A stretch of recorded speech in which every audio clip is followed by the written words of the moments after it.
Asyaitanu ya'idukumul faqra. Orang yang korupsi itu kira-kira apa yang ada dalam hatinya? Nih. Gaji sudah ada. Orang-orang yang pejabat-pejabat yang ada hebat-hebat itu. Apa yang ada dalam perutnya itu? Nih, fakir. Kurang. Padahal semua ada. Tunjangan mobil dinas, rumah dinas, bini dinas. Tunjangan listrik, tunjangan handphone, uang sipak, uang sundul, uang tanduk, uang tunjang. Kurang juga lagi. Kurang. Kerjanya bukan ada kerja, tidur aja. Demikianlah sidang ini. Nah, buka balik. Kenapa singa menjadi raja hutan? Ya tanya KPU lah Pak Ustadz. Satu, singa tidak pernah makan tanpa kerja keras. Ini kan ceritanya leadership kepemimpinan. Kenapa Ustadz yang jadikan contoh itu hewan bukan manusia? Ternyata di dalam dunia hewan pun ada kepemimpinan, leadership. Ini jalan tol. Jalan tol di Riau itu ada satu terowongan khusus untuk gajah. Karena gajah itu dari zaman dulu sebelum ada tol, sebelum ada manusia, jalur dia sudah di situ. Dan gajah nggak mau pindah jalur. Jadi kalau ada orang mengatakan ini gajah ngambil jalur kita, enggak, kita lah yang ngambil jalur gajah. Maka tol mesti mengalah, buatkan terowongan di bawah untuk dia lewat. Gajah itu ada bosnya di depan dan ada pengawalnya di belakang. Yang di tengah ini perempuan dan anak-anak. Gorila juga begitu. Gorila kalau mau nyebrang jalan, ada bosnya di depan, ada di belakang ngawal, yang di tengah ini yang lemah, yang tua, anak-anak, perempuan. Dalam dunia hewan pun ada kepemimpinan. Singa-singa juga begitu. Dia berkumpul sesama singa, akan menerkam, dan dia tidak pernah makan tanpa kerja keras. Ada strategi, ada ketuanya, ada sekretarisnya, ada bendaharanya. Yang paling detail jelimet tentang masalah leadership ini kalau dalam Al-Quran itu ada satu surat namanya surat An-Nahl. Nahl artinya lebah. Lebah itu ada satu lebah khusus untuk disarang saja. Ada lebah pencari nektar. Ada lebah pejantan. Sampai begitu detailnya. Artinya apa? Di dalam dunia hewan yang tidak berakal pikiran tetap ada leadership. Lalu kenapa manusia tidak punya leadership? Bakat yang ada dalam diri kita itu dilatih. Ini dulu Pak Ustadz waktu SD udah jadi ketua kelas ini. Ini udah jadi ketua OSIS ini dulu.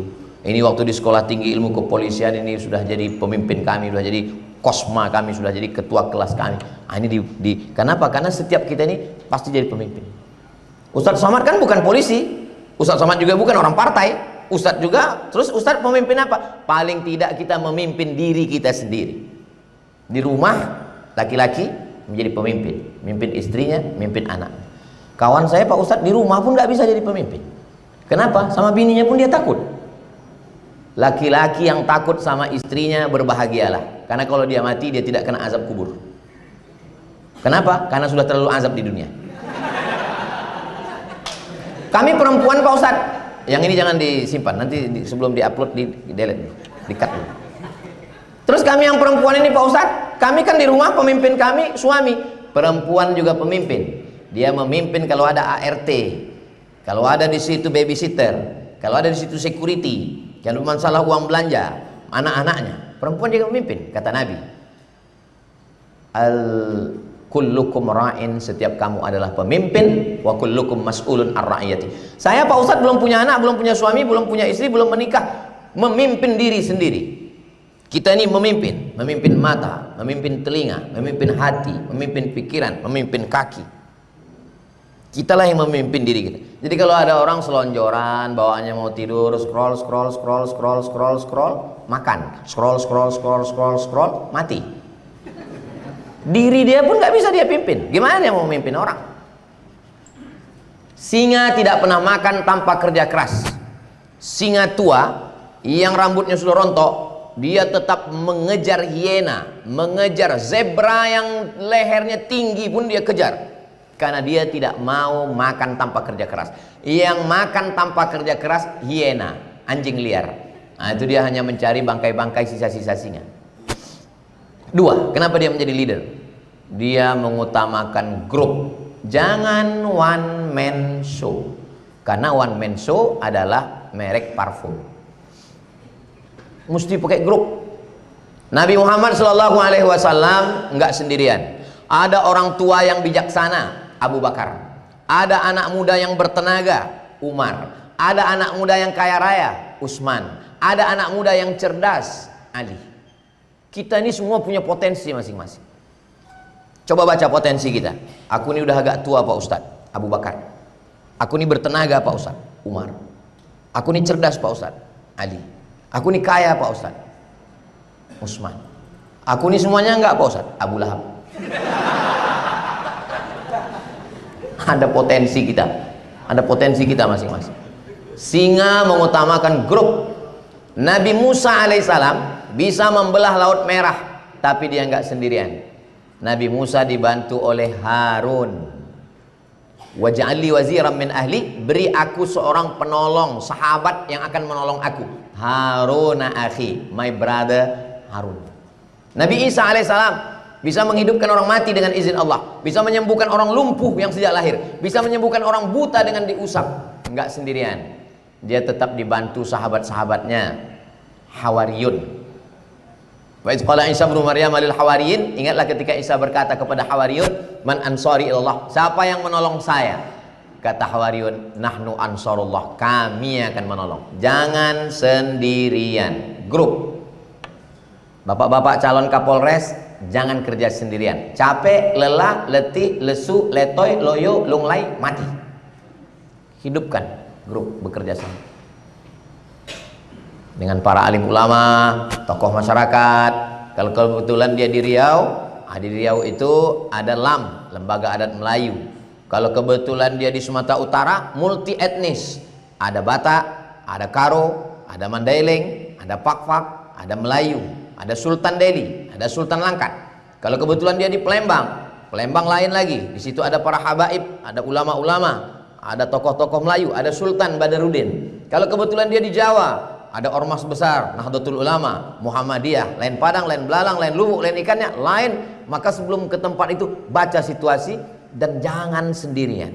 Tapi ketika kita bisa bersama, maka kita disupport. Utamakan grup. Yang ketiga, singa tidak pernah memakan habis buruannya. Singa itu, kalau dia tangkap kambing hutan, dia tangkap lembu, dia makan yang lembut-lembut aja, habis itu dia biarkan. Baru datang nanti yang lain. Datang burung nasar, datang burung elang, datang hiena, datang anjing hutan untuk memakan sisa. Makanya ada pepatah Arab mengatakan, jud tasud. Kalau kau dermawan, kau akan jadi pemimpin. Berbagi. Tapi jangan gara-gara ini jadi Robin Hood. Oh, jadi kalau kita bagi-bagi halal ya Pak Ustadz ya? Ini Pak Ustadz, ini duit begini, haram. Kalau kita bagi Pak Ustadz, makruh. Haram, tetap haram. Jangan makan habis, bagi-bagi. Sebagaimana singa bisa menjadi pemimpin. Saya pergi ke Malaysia, ada iklan rumah makan. Ikan bakar terenak, dijamin tinggal tulang. Alhamdulillah masih ada tulangnya. Tempat kita, tulang lunak tak tersisa. Jatah semut pun nggak ada lagi. Semut ketika ngelihat iklan itu, habis lagu kata semut. Itu ikan mas itu kalau dimasak sekian jam, itu bisa lunak semua tulangnya, nggak tersisa sama sekali. Semut pun meneteskan air mata. Sisakanlah sedikit untuk semut. Semut sesuai dengan ceramah Ustaz Somad, kusisakan sama kau tulang sedikit aja. Jangan habiskan. Leadership kepemimpinan terjaga, terpelihara, karena leadership ini hubungan trust, hubungan hati, connecting antara perasaan. Dalam diri ini ada emosi, marah, bahagia, kecewa, sedih, jijik. Itu emosi kita di dalam diri ini. Nah, itu kalau kita jaga dengan baik, maka anak-anak buah yang kita sebut selalu dengan anak buah, atau orang tidak mau lagi pakai istilah anak buah, ini partner saya, ini sahabat saya, ini tim saya. Oke, next. Pilar leadership ada pada satu, komunikasi. Komunikasi yang baik. Sekarang saya lihat komunikasi anak-anak Gen Z, habis Gen Z, rupanya sudah habis Z itu balik ke A lagi dia, alpha. Alpha, dulu kita tahunya alpha tuh absen, nggak datang. Patut lagi alpha nih sering cabut. Jadi anak-anak ini bahasanya itu dulu kita zaman saya kalau ngomong tuh ada ujungnya. Apa kabar Pak? Apa kabar Bu? Silakan masuk Kak. Ada ujungnya. Anak sekarang saya tanya, sekolah di mana? Di sana. Kelas berapa? Kelas 2. Lama saya mikir, kenapa mereka nih ngomong nggak pakai ujung lagi? Ternyata bahasanya bahasa WA. WA itu kan gitu. Orang sekarang malas nulis WA. ASS, WRWB. Kawannya lebih malas lagi. WWW. Gimana kabar kau bro? Stiker-stiker aja sekarang. Sehat ya? Mantap. Mantapnya pun stiker juga. Jadi bahasa-bahasa, tolong lagi komunikasi. Komunikasi. Saya mau tunjukkan beberapa contoh komunikasi. Sebetulnya saya mau nengok ada nggak WA istri masuk. Kemarin. Saya WA beliau jam 19.34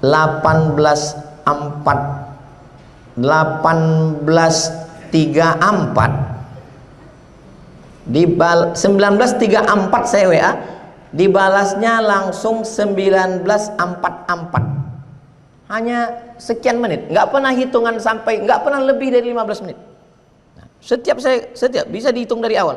Setiap saya kirim WA sekian hari sebelumnya jam 9 pagi, dibalas jam 9.40, dibalas jam 9.48. Polisi, ini yang balas nih polisi, nggak boleh sebut namanya, menjaga kode etik jurnalistik. Jadi komunikasi ini baik, jangan sampai walaupun komunikasi WA sempat lupa kita ceritanya baru dibalas. Ini komunikasi dengan baik. Saya pun kalau ceramah ya tengok komunikasi fisik tubuh baju juga. Saya kalau ceramah di Pulau Madura 3 hari, hari Jumat, hari Sabtu, hari Ahad, 3 hari pakai sarung terus. Begitu menginjakkan kaki di Pulau Madura, dibawa sama Kiai Fauzi Tijani keliling, pakai sarung terus. Ustadz kok selama di Madura pakai sarung? Komunikasinya begitu, karena ketemu dengan lora dengan Kiai di sana pakai sarung, pakai baju koko, pakai topi putih. Ini saya mau pergi ke sekolah tinggi ilmu kepolisian, maka saya mesti pakai apa lah saya cocoknya? Pakai batik, batik banyak. Saya pakailah batik yang agak dekat-dekat baju polisi. Peci. Seandainya saya datang kemari pakai baju kaos oblong, pakai celana jeans, pakai helm, ya secara hukum Islam juga nggak salah karena menutup aurat. Secara ilmu kepolisian juga nggak salah karena saya pakai sepatu, saya pakai helm. Lalu saya ngomong di sini, "Hi guys, are you ready to rock?" Dia nggak salah. Tapi secara komunikasi ini bukan masalah halal haram, ini masalah etis nggak etis, masalah etis atau nggak etis. Saya datang disambut, belum lagi saya bertanya, Pak Brigjen Pol Riki mengatakan, Ustadz Somad, Bapak Ketua Sekolah Tinggi, mohon maaf tidak bisa karena sedang ada sidang senat, sedang begini. Itu namanya komunikasi. Kenapa? Sebelum orang berpikir macam-macam. Oh jadi kalau gitu Ustadz akan macam-macam. Saya nggak macam-macam, tapi pikiran saya bisa macam-macam. Ini pentingnya komunikasi. Komunikasi ini suami istri aja kalau nggak komunikasinya bagus, pulang dia wajahnya macam mana lah menggambarkan wajahnya ya, macam jeruk purut dipijak gajah satu kandang. Ini komunikasi. Makanya laki-laki ini kadang dia punya banyak masalah di rumah, masalah di jalan raya, masalah di kantor, masalah dengan ini, masalah dengan ini. Akhirnya sebelum masuk ke rumah itu dia mau melarutkan dulu. Makanya dia kadang kalau dia pakai motor dia duduk dulu, kalau dia pakai mobil dia duduk dulu sebentar di depan. Sebelum dia ngetuk pintu dia duduk dulu. Kalau dia perokok ngopi dia merokok dulu untuk menenangkan. Kenapa? Karena akan masuk ke dalam rumah akan menemukan masalah yang lebih besar lagi. Komunikasi. Komunikasi ini penting. Perempuan berkomunikasi kepada suaminya. Gimana abang? Apa kabar? Sehat? Pengambilan keputusan. Diperlukan keberanian. Setelah saya menimbang, saya berpikir, saya merenung, ilmunya sudah cukup, maka saya, kalau dalam Islam ini disebut dengan istikharah. Kalau dia sholat, pakai sholat sunat. Usolli sunnatal istikharah raka'ataini lillahi ta'ala. Kok katanya mau nikah? Iya Pak Ustadz. Calonnya berapa? 3. Sudah istikharah? Sudah. Mana nampak? Nampak 4 Pak Ustadz. Calon 3, nampak 4. Istikharah, minta ilham dari Allah untuk mengambil keputusan. Sehingga keputusan itu kita ambil. Kalau terjadi sesuatu, kita tidak terlalu menyalahkan diri kita sehingga penyesalan, stres, depresi, anxiety, bunuh diri. Dan kalau berhasil juga, kita nggak merasa ini karena aku, karena saya. Ini karena pertolongan Tuhan. Ada Allah. Kecerdasan emosional. Itu Ustadz Somad itu emosional itu orangnya. Selalunya kalau emosional itu marah. Padahal marah hanyalah salah satu dari emosi. Senang, sedih, marah, kecewa, jijik, itu emosi dasar dalam diri manusia. Ada orang jijik dia, jijik aja, merasa nggak nyaman. Ada orang ini sedih aja, sedih. Ada orang ini suntuk aja. Gimana tandanya orang suntuk Pak Ustadz? Orang suntuk ini, nengok muka dia pun kita suntuk. Makanya saya di awal-awal tadi saya pancing untuk menengok ini kira-kira mahasiswa Sekolah Tinggi Ilmu Kepolisian angkatan 83 ini menengok saya ini suntuk atau tidak. Saya tengok dari senyumnya, nampaknya enggak. Ini adalah senyum orang-orang yang enggak punya masalah dan enggak punya utang. Mudah-mudahan yang ada utang lunas utangnya. Banyak juga ternyata. Komunikasinya baik, pengambilan keputusannya dengan ilmu, dengan pikiran, dengan perasaan, pertolongan Tuhan. Putuskan, jangan takut, jangan khawatir, jangan cemas. Allah bersama kita. Kecerdasan emosional. Jangan memutuskan berdasarkan emosi. Marah, begitu marahnya hilang. Marah, benci, cinta tempatnya sama di ruang setipis kulit bawang. Maka jangan terlalu marah. Nanti marah jadi benci. Ustadz, pantun hari ini Pak Ustadz, menjemur peci di daun gaharu. Jangan terlalu benci, nanti jadi rindu. Jadi makanya kalau benci secukupnya aja, kalau marah juga secukupnya aja, karena bisa jadi kemarahan berubah menjadi kasih sayang, kebencian berubah menjadi cinta. Maka kendalikan emosional. Makanya hakim tidak boleh memutuskan perkara ketika sedang lapar. Bisa jadi pas kenyang hukumnya berubah. Makan dulu. Makanya ada adat Minangkabau, barundiang sesudah makan. Makan dulu baru berunding. Saya juga kalau ada tamu-tamu pas lagi jam makan, minum dulu, makan dulu, baru. Begitu juga lah saya di Sekolah Tinggi Ilmu Kepolisian ini. Begitu datang, makan dulu. Dikasih makan tadi. Habis makan, minum teh. Karena mereka tahu saya kalau nggak ada teh itu hidup ini hampa. Setelah habis minum teh, baru ngomong. Karena kalau tidak itu, pasti omongan saya ceritanya masalah makan ini. Rupanya kan belum makan. Oke, next. Human being, human manusia, humanisme kemanusiaan. Teks, next. Teks tentang humanisme itu adalah maknanya pandangan filosofis yang menjadikan manusia sebagai pusat perenungan moral. Manusia, sifatnya, akalnya, pikirannya, perbuatannya, tindak tanduknya. Manusia ini sebagai objek. Satu, potensi individu. Nggak ada kita ini yang nggak punya potensi. Makanya penilaian dulu, siapa yang ranking 1? Ranking 1 yang hebat fisika, kimia, biologi, matematika, bahasa Inggris. Padahal ilmu komunikasi juga penting. Berapa banyak orang diukur dengan fisika, kimia, biologi, matematika, bahasa Inggris, di kelas dia ranking 16. Ternyata setelah kuliah yang bermanfaat bukan ilmu itunya. Rupanya komunikasinya mantap. Setelah dia tamat, sekarang di mana? HRD, pimpinan perusahaan. Anak buahnya mana? Yang dulu ranking 1. Jadi jangan mengukur orang hanya dari satu. Jangan mengukur prestasi burung dara dari berenang. Jangan mengukur prestasi ikan dari terbang.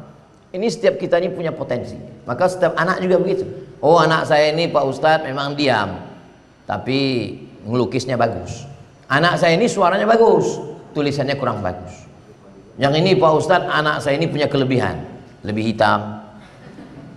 Hitam-hitam setampuk manggis, walaupun hitam kupandang manis. Ada juga lebihnya. Orang barat beli tiket pesawat, beli sewa hotel untuk pergi ke Bali untuk berjemur. Ngapainlah mereka berjemur orang barat itu? Supaya hitam. Kita belum berjemur udah hitam. Apalagi kalau bukan kelebihan. Akal budi. Dalam diri kita ini ada akal budi. Apapun agamanya, apapun sukunya, ada akal budi bawaan. Kebebasan, kita bebas berekspresi, tapi kebebasan kita diikat dengan aturan negara, diikat dengan aturan suku, diikat dengan aturan agama. Di Indonesia ini ada 3 yang mengikat kita. Yang pertama suku, jangan langgar pantangan suku di daerah masing-masing. Yang kedua adalah aturan negara. Yang ketiga adalah aturan agama, sesuai dengan agama keyakinan kita masing-masing.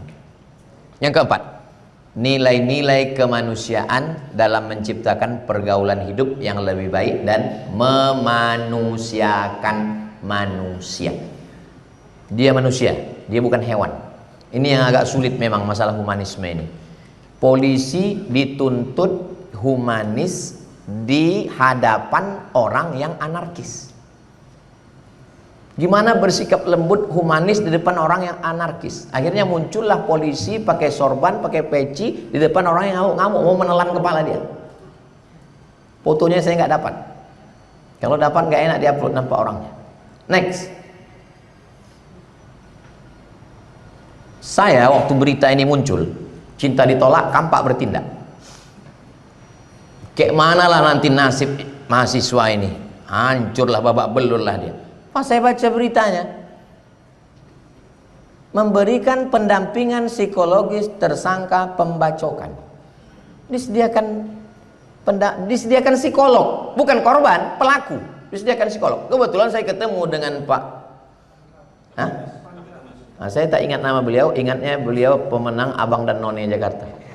Ketemu dengan beliau pas buka bersama di Pekanbaru dengan wartawan-wartawan. Terus saya tanya, Pak, iya, saya baca kemarin di koran pelakunya disediakan psikolog. Iya Pak Ustadz. Kenapa? Saya bilang, karena dia punya masa depan. Dia ini sebetulnya orang baik, dia bisa jadi imam, dia di sekolahnya berprestasi, dan kalau kita bunuh, mati habislah dia. Dan dia tulang punggung keluarga. Jadi kami sediakan, nanti kalau hukumannya habis, dia bisa lanjutkan lagi hidupnya. Memanusiakan manusia. Next. Pohon aja dia rawat, apalagi kamu. Ustadz, kenapa postingnya ada gambar Ustadz? Iya, yang nggak ada gambar saya nggak saya posting. Nanam pohon, grand policing. Kalau di Sumatera Barat namanya culture policing. Apapun nama itu hanya sampulnya, casingnya aja. Yang satu green policing, yang satu culture. Sebetulnya itu yang mau disampaikan adalah pesan kemanusiaan. Bahkan bukan kemanusiaan, pesan kepohonan, pesan kehewanan. Bagaimana menjaga hewan, bagaimana menjaga gajah. Waktu gajah mati di Tesonilo, bagaimana mereka memperjuangkan ini. Ini harus ditindak yang menangkap ini Pak Ustadz. Menjaga semua. Bagaimana bersikap humanis di tengah yang anarkis. Ini kalau saya Ustadz bisa humanis, ya Ustadz. Tapi ada orang yang punya senjata bisa humanis, itu diperlukan kematangan, kedewasaan emosional yang sudah dilatih. Oke, next. Standar orang baik itu apa? Manusia. Standar orang baik. Baik yang pertama kata Nabi, baik kepada istri dan anak. Ini dulu. Banyak orang di kantor baik, sama kawannya baik, tapi sama istri sama anak nggak baik. Perbaiki dulu ring 1. Ring 1 yang di rumah ini ayah, ibu, anak. Ring 2 saudara. Ring 3 tetangga. Ring 4 di kantor, kawan, atasan. Hubungan ini mesti baik. Karena kalau dia sistemik, seperti batu yang disusun kalau dia sudah jatuh satu, jatuh semua. Nggak bisa kita tutup-tutupi. Kita ini manusia, nggak bisa kita pilih-pilih di kepala kita ini ada kamarnya, nggak bisa. Kalau bermasalah di rumah, akan bermasalah keluar, akan bermasalah ke atasan, akan bermasalah. Maka perbaiki dulu hubungan. Hubungan di rumah sudah baik, aman, tentram, adem, ayam. Bismillahirrahmanirrahim, berangkat. Oke, lanjut. Setelah di rumah, bagaimana dengan orang yang berbeda agama dengan kita, berbeda keyakinan? Bagaimana pandangan Islam? Oke, lanjut. Yang Arab ini saya tunjukkan bahwa saya nggak ngarang. Ini bahannya nanti boleh diambil, di copy, disimpan boleh. Kenapa Ustaz sertakan teks Arabnya? Supaya saya percaya pada diri saya bahwa saya nggak ngarang, tapi ada referensinya. Isinya apa? Isinya penunjuk jalan waktu Nabi hijrah itu adalah non muslim. Waktu pindah dari kota Makkah ke kota Madinah itu ada guide-nya. Guide-nya itu non muslim, tidak Islam. Itu dalil boleh bekerja sama. Karena nanti bapak-bapak akan ditempatkan di Nusa Tenggara Timur, di Sulawesi Utara, di Papua, di Sumatera Utara. Bingung bagaimana ini bekerja sama. Nabi bekerja sama waktu hijrah, padahal banyak orang Islam yang tahu jalan. Nabi sedang ingin mengajarkan bahwa boleh bekerja sama dalam hal kepentingan agama, bahkan padahal kepentingan agama, kepentingan apalagi kalau kepentingan negara. Oke, lanjut. Ada sahabat Nabi namanya Asma bertemu dengan ibunya tidak Islam. Dia nanya, boleh saya ketemu dengan ibu saya ya Rasulullah? Sambung silaturahim dengan ibumu. Boleh saya memberikan sesuatu kepadanya? Berikan kepadanya. Itu dalil boleh memberikan hadiah. Jadi nanti kalau ditempatkan di suatu daerah, memberikan cenderamata, memberikan bantuan, memberikan pertolongan. Jangan mau membantu orang, ada orang mau tenggelam, tanya, apa agamamu? Aku nggak Islam, biarkan tenggelam.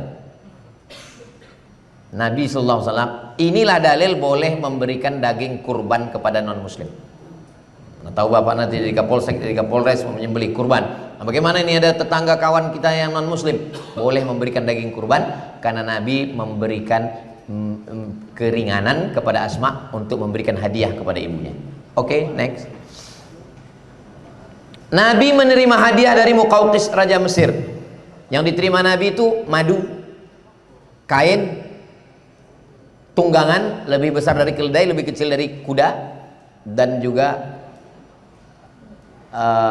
pembantu diberikan kepada Nabi, diterima oleh Nabi SAW. Ini dalil boleh menerima dari non muslim. Oke, next. Nabi menghadiri undangan. Waktu undangan Nabi hadir, Nabi datang. Bagi orang yang terbiasa, kebetulan saya sampai tahun 95 di Medan. Jadi biasa sudah bertetangga karena ada kampung Chinese, pecinan, ada kampung Keling, sekarang jadi kampung Madras India, ada saudara kita yang non muslim, sudah biasa bertetangga, berkawan, bergaul dengan baik. Jadi kalau misalnya ada pernikahan, orang Islam tetap datang, tetap mengucapkan selamat menempuh hidup baru, tetap ada acara makan, dan kita sudah punya ini tenda orang Islam yang cateringnya Islam. Tapi ada juga yang menyasar belok pula di situ. Kita panggil, salah kau bro di sini. Enggak, aku ngambil kuahnya aja sedikit. Oke, lanjut. Saat Nabi wafat, baju besinya hilang. Mana baju besi Nabi? Ternyata baju